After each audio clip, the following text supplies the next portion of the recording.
They won't tell you this directly because if they did, you would resist it.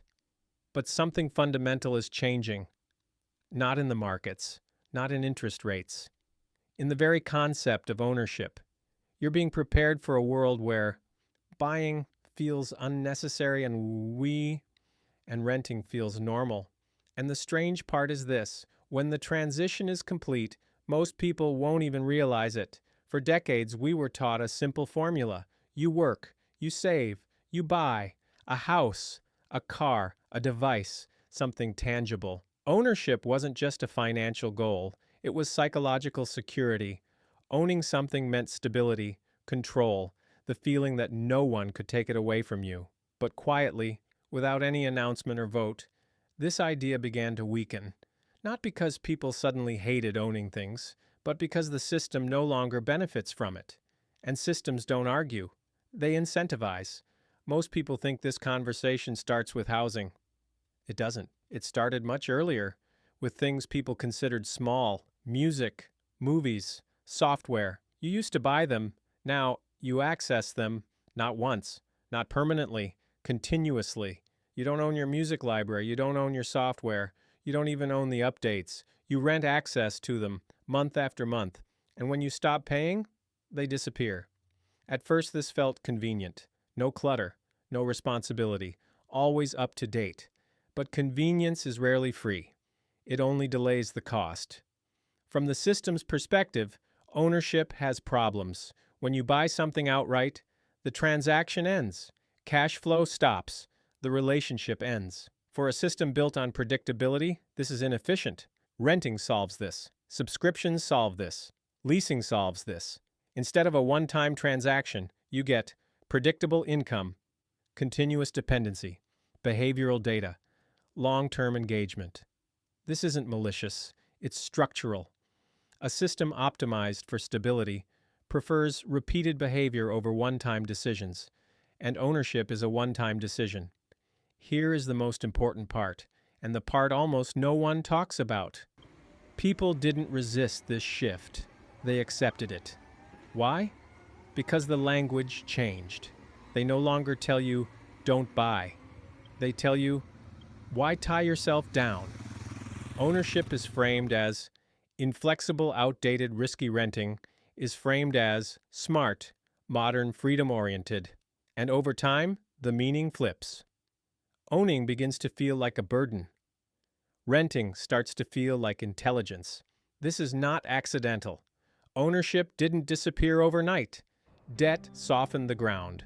Mortgages lasting decades. Car loans that reset every few years. Devices purchased with monthly installments. On paper, you own them. In reality, you don't control them. The bank does. The lender does. The system does. Debt trained people to accept long-term payments without long-term control. Renting is simply the cleaner version of this. Let's state the uncomfortable truth. The next 4 to 5 years matter. Not because a date was announced, but because the infrastructure is now ready. Digital contracts, centralized payment systems, everything becoming subscription-based, asset-light lifestyles becoming normalized. The resistance threshold is gone. People no longer ask, do I own this? They ask, can I access it? That question alone explains everything. I want to add a personal observation here. If for someone owning something is not just financial, but also psychological security, a sense of the future, the feeling of, I will still be here tomorrow, then instead of watching this transition passively, it makes sense to take precautions while there is still time. This is not a call for everyone to buy. This is not a message of panic, but I can say this clearly. As the system encourages renting and makes ownership more difficult, time becomes limited for those who want to own.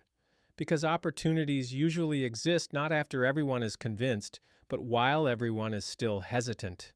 It is possible to live in an era of renting. But for someone who values the feeling of ownership, that feeling cannot be purchased later. So the question isn't what you buy, but which freedom you want to preserve.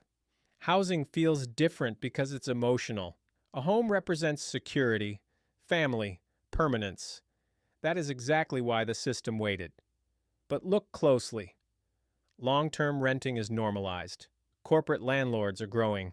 Housing funds control supply. Ownership is concentrating, not spreading. You don't need to ban buying. You only need to make it harder, riskier, less attractive. People will choose renting themselves. This is not a collapse, it's a replacement, an important distinction. This is not the end of capitalism. It is its refined version. Ownership creates independence. Access creates dependence. From the system's perspective, dependence is stable, and stability is valuable. This isn't about poverty. It isn't about control through force. It's about aligning behavior. People will still live well. They will have homes, cars, technology. They just won't own the underlying assets, and many will prefer it, because in uncertain times, responsibility feels heavy. So what does this mean for you? This is not financial advice. This is a question. If ownership is slowly becoming optional and access is becoming the default, then the real asset isn't what you own, it's what you can choose.